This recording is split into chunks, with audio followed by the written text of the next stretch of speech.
The moment Stella raised her hand and slapped the old beggar, the entire street went silent. She did not know that single slap would follow her for the rest of her life. She did not know it would rob her of her biggest dream. Her mother had warned her many years ago, but she did not listen. This is African Folktales with Nsinem. Listen to Stella's shocking story. Stella was her mother's pride and joy. She was a beautiful young lady, yes, but that was not what made her stand out. Stella was incredibly intelligent. Born to Joseph, a simple cleaner, and Sandra, a woman who sold pepper in the local market, no one could explain where Stella's brilliance came from. There was no way her parents could have afforded to send her to Gifted Girls High School, if not for the scholarship she miraculously won. Attending Gifted Girls High School was the dream of middle-class parents, let alone Stella's very poor parents. It was a prestigious institution, attended only by the daughters of governors, senators, and powerful men. So when the scholarship letter arrived, her parents were both excited and afraid. If only they had known what awaited their daughter within those beautiful school walls, they would never have allowed her to set foot there. When the school prospectus arrived, Joseph and Sandra immediately realized the school was far beyond their means. The scholarship covered only tuition. It did not cover uniforms, boarding fees, books, or personal requirements. Joseph suggested they give up the opportunity, but Sandra would not hear of it. She knew the local government school could never give her daughter the exposure and training the school offered. So Sandra insisted that her husband sell the only land the family owned. It was their last inheritance. But they believed Stella's future was worth the sacrifice. They believed that one day Stella would rise and lift the entire family with her. Stella had 2 brothers, but none showed the brilliance she did. The land was sold and Stella was enrolled. The day her mother dropped her off at school, tears streamed down her face. She held Stella tightly and whispered, "Please, my daughter, make us proud. Focus on your studies." But Sandra had no idea what was waiting for them in that little frightening land called the future. Gifted Girls High School was an eye-opener for Stella. Beyond the advanced curriculum, the girls were taught etiquette, how to sit, how to speak, how to walk like refined ladies. For the first time in her life, Stella was introduced to fine dining. She learned how to talk confidently, read a room, and command attention. But exposure to a whole new world changed her forever. She became silent whenever her classmates spoke about holidays in exotic countries, private jets, or dining with celebrities whose names Stella had never even heard before. To survive, Stella became an actress. She listened carefully to their stories, memorized every detail, and from them she created a beautiful make-believe world, a world she shared with her new friends, a world that would soon come crashing down. To her friends, Stella was the daughter of a rich oil and gas magnate that loved keeping his family private from the public eye. Then one day, Stella's make-believe world came tumbling down.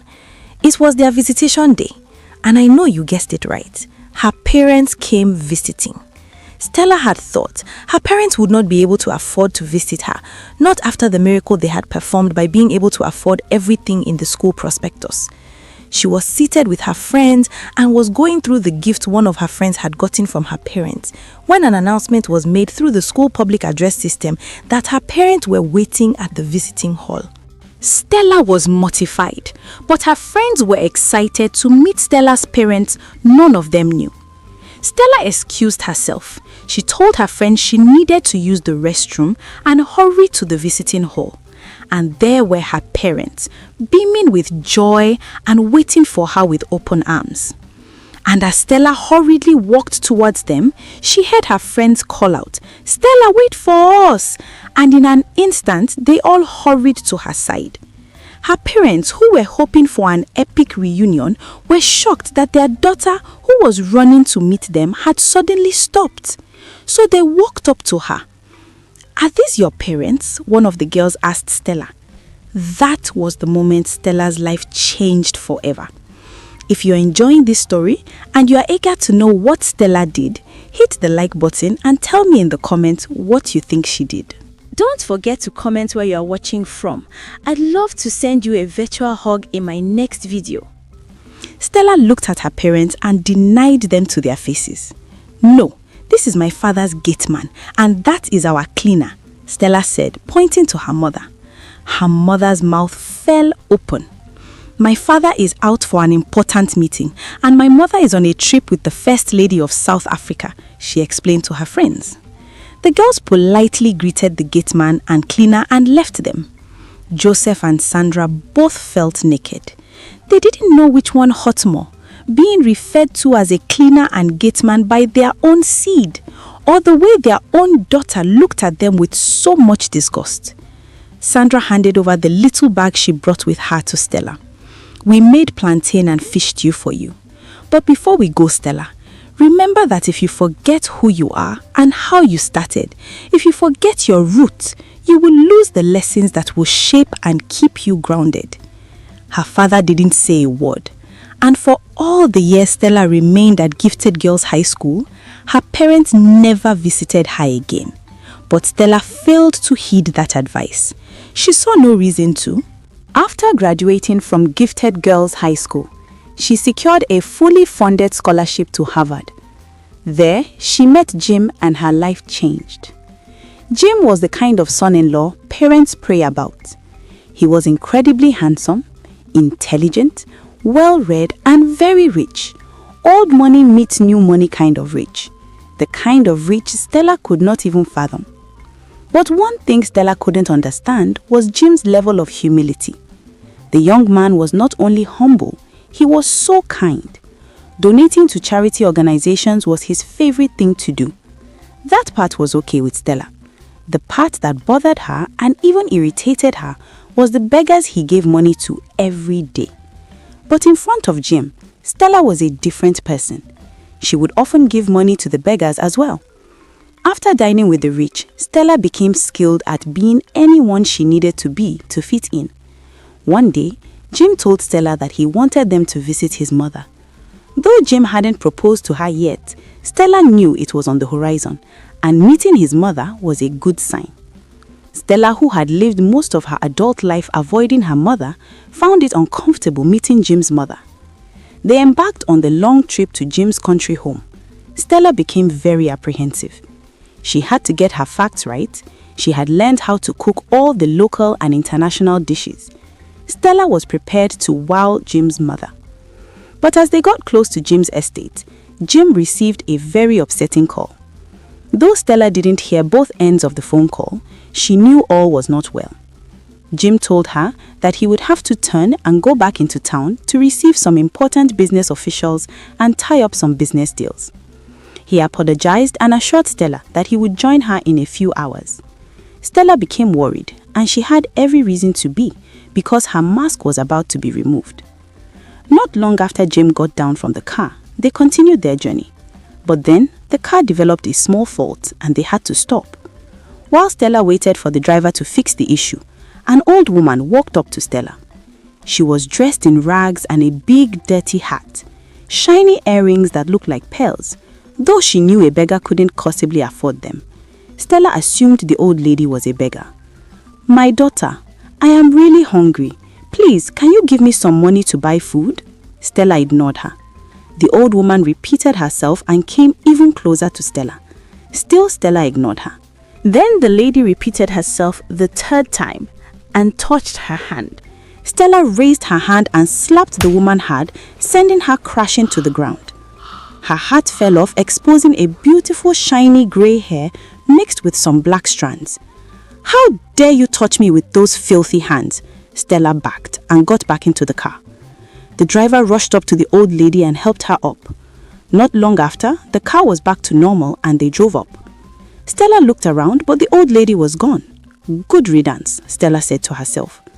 As the car drove deeper into the quiet countryside, Stella suddenly began to feel uneasy. Her chest felt tight, her head throbbed lightly, and for the first time since she left home years ago, a strange fear crept into her heart. She brushed it off. Maybe I'm just nervous about meeting Jim's mother, she told herself. When they finally arrived at the compound, Stella stepped down from the car and froze. The house was massive, old money massive. Tall brown pillars, wide verandas, an atmosphere that spoke of tradition and dignity. Servants rushed forward to welcome her. "Madam Stella, welcome," one of them said respectfully. She smiled proudly. "Yes, this is my world now." She was led into the living room to wait for Jim's mother. Moments later, she heard footsteps. Slow, firm, confident. When the woman walked in, Stella's heart stopped. It was the same old woman, the beggar, the woman she had slapped, but now she was dressed in a rich wrapper, coral beads around her neck, and her grey hair packed neatly under a royal head tie. The shiny earrings were real pearls. Stella's knees weakened. The woman looked at her quietly, then she spoke. "So, you are the girl my son wants to marry." Stella opened her mouth, but no sound came out. Her tongue felt heavy. Her throat burned. She fell to her knees immediately. I'm sorry, ma. I didn't know. I thought you were a beggar," the woman finished calmly. "Yes," Stella sobbed. "Please forgive me." The woman sat down slowly. "My name is Madame Eleanor," she said, "and I wasn't begging." She paused. "I was testing you." Stella's head snapped up. "I test every woman my son brings home," Madame Eleanor continued, "because kindness is not shown in front of cameras or wealthy guests.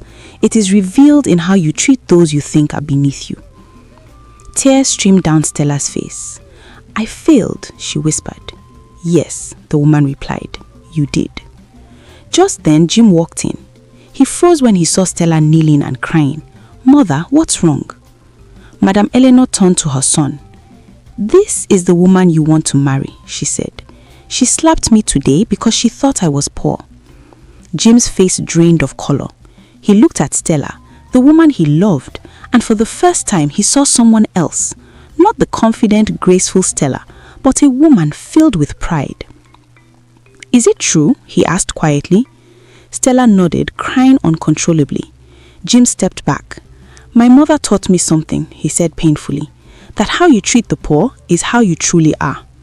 He took a deep breath.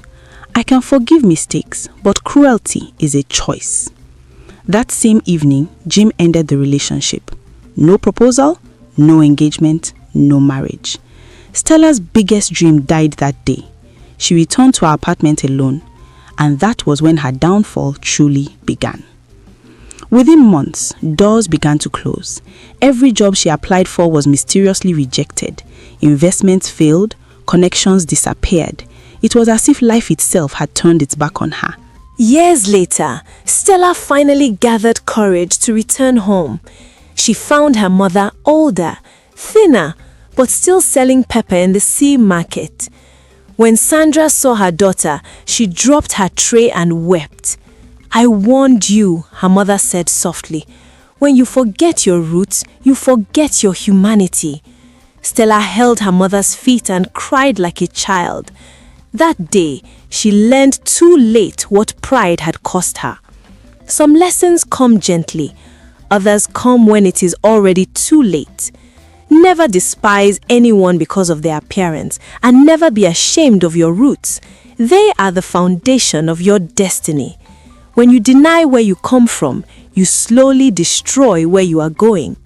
Pride may open doors, but only humility can keep them open. Do you think James' mother's test went